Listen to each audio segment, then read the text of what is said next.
नमस्कार दोस्तों, मैं आपका सीएम मनप्रीत सिंह। आज हम बात करेंगे एग्रीकल्चर इनकम की। क्या एग्रीकल्चर इनकम पे टैक्स लगता है या नहीं लगता। उसके बाद बात करेंगे sale of agriculture land. Rural agriculture land क्या होती है, अर्बन एग्रीकल्चर लैंड क्या होती है, क्या इन पे टैक्स लगता है, कंपलसरी एक्विजिशन क्या होता है। ये सभी बातें हम इस वीडियो में आज करेंगे। सबसे पहले हम बात करते हैं एग्रीकल्चर इनकम की। Only agriculture income tax free section 10 subsection 1 में। अगर आपकी ओनली एग्रीकल्चर इनकम है, आपकी अदर इनकम कुछ नहीं है, तो आपकी जितनी भी इनकम होगी एग्रीकल्चर से वो एग्जाम्प्ट होगी। चाहे आपकी 1 लाख की इनकम हो, चाहे आपकी 10 लाख की एग्रीकल्चर इनकम हो, चाहे आपकी 10 करोड़ की, ये सभी सारी agriculture income tax free income होगी आपकी। आगे हम बात करते हैं agriculture income plus non agriculture income. अगर आपकी एग्रीकल्चर इनकम के साथ साथ नॉन एग्रीकल्चर इनकम है तो वो टैक्सेबल होगी। उसका एक फॉर्मूला होता है। नॉन एग्रीकल्चर इनकम में कौन कौन सी इनकम आती है, आपकी सैलरी की इनकम, या आपकी हाउस प्रॉपर्टी इनकम, या आपकी बिजनेस प्रोफेशन की इनकम, या आपकी अदर सोर्सेज की इनकम, या आपकी कैपिटल गेन से इनकम। ये होती है नॉन एग्रीकल्चर इनकम। अगर आपकी एग्रीकल्चर के साथ साथ नॉन एग्रीकल्चर इनकम है तो इसका एक फॉर्मूला होता है। हम इसे एग्जांपल के थ्रू समझते हैं। जैसे आपकी total income include agriculture income कितनी है, 8,18,806 रुपए। तो उस पर टैक्स कितना बना है आपका टोटल इनकम पर, इंक्लूड एग्रीकल्चर इनकम में टैक्स कितना बना है, 76,201 रुपए। उसमें से कितना less agriculture tax on agriculture income, जो सिर्फ एग्रीकल्चर इनकम पर टैक्स बना है वो कितना बना है, 55,000 रुपए। तो tax payable on total income मतलब जो नेट टैक्स पेबल कितना होगा आपका, 26,201 रुपए। ये आपका नेट टैक्स पेबल होगा। अब हम बात करते हैं type of agriculture land and when to consider as a capital asset. Agriculture land है टू टाइप, एक कौन सा, रूरल एग्रीकल्चर लैंड, एक urban agriculture land. Rural agriculture land does not fall under the definition of capital asset.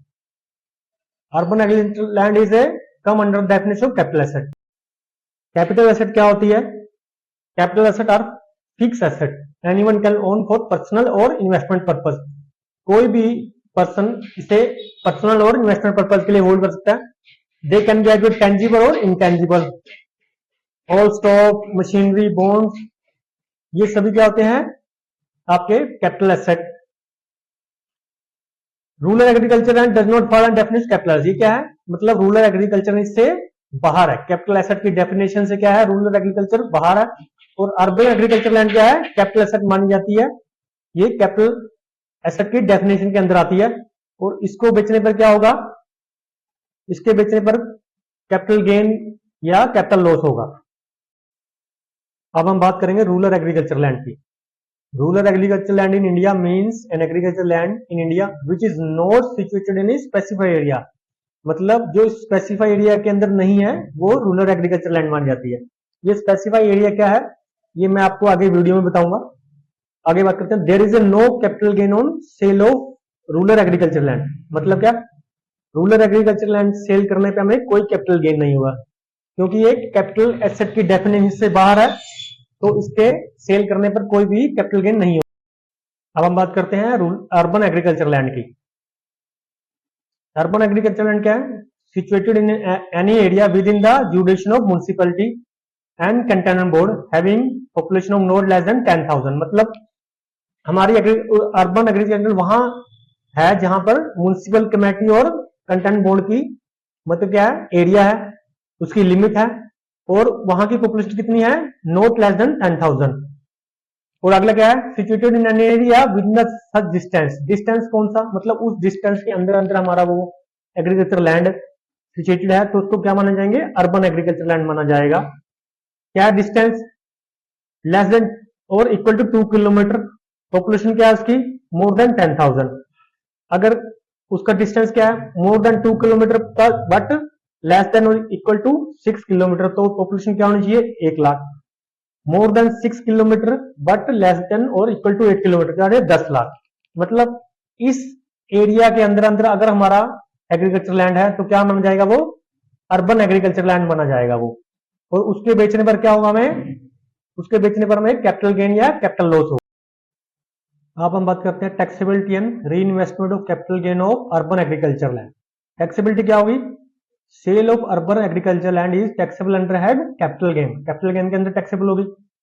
If the urban agriculture land is sold after 2 year of purchase, अगर हमने 2 साल से ज्यादा hold करके उसको सेल किया है तो वो क्या गया, लॉन्ग टर्म क्लासिफाइड हो गए।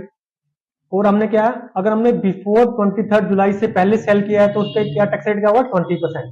क्योंकि आपको जैसे पता ही है 23 जुलाई 2024 को हमारा बजट आया था, उसमें लॉन्ग टर्म कैपिटल गेन के जो भी रेट थे उसमें चेंज किए गए थे। अगर हमने क्या है, बिफोर 23 जुलाई से पहले हमने वो लैंड एक्वायर की थी और उसके बाद बेची है तो क्या होगा, हमें 2 ऑप्शन मिल जाएंगे। एक तो क्या है 12.5% विदाउट इंडेक्शन और 20% with induction. If urban agriculture land is sold before 2 year of purchase, अगर हमने क्या है अर्बन एग्रीकल्चर लैंड को 2 साल से पहले बेच दिया तो it is classified short term, वो शॉर्ट टर्म क्लासिफाइड होगा। वो टैक्सेबल एज स्लैब रेट, क्या होगा, स्लैब रेट से टैक्सेबल होंगे। आगे हम बात करते हैं री इन्वेस्टमेंट टैक्स सेविंग, जो हमारा कैपिटल गेन हुआ उसको हम कैसे सेव कर सकते हैं। इफ द इंडिविजुअल और HUF has sold urban agriculture land which is used for agriculture in previous 2 year preceding the date of transfer, अगर कोई इंडिविजुअल और एचयूएफ जिन्होंने अर्बन एग्रीकल्चर लैंड बेची है उन्होंने 2 साल मतलब उस बेचने जो हमने बेची है उस डेट से पिछले 2 प्रीसीडिंग ईयर हमने वो एग्रीकल्चर लैंड के लिए यूज किया है, and tax payer can invest either in rural or urban agriculture land within 2 year from date of sale. और जो हमें कैपिटल गेन हुआ अगर हम 2 साल के अंदर अंदर हम इन्वेस्ट कर देते हैं, चाहे हम एग्रीकल्चर लैंड खरीदें या अर्बन एग्रीकल्चर लैंड, तो हम उस अपने जो कैपिटल गेन है उसको सेव कर सकते हैं। अब हम बात करते हैं TDS on sale of purchase agriculture land. No TDS is required to deduct on purchase of rural agriculture land of value more than 50 lakh. मतलब क्या है, जब भी कोई बायर कोई प्रॉपर्टी खरीदता है जिसकी value more than 50 lakh rupees होती है तो उसको क्या करता है 1% टीडीएस काटना पड़ता है। बट अगर बायर क्या करता है रूरल एग्रीकल्चर लैंड परचेज करता है, चाहे उसकी वैल्यू 50 लाख से कम है या ज्यादा, तो उस पर टीडीएस के क्या हो गया, रूल एप्लीकेबल नहीं होंगे क्योंकि वो कैपिटल गेन एसेट की डेफिनेशन में नहीं आती।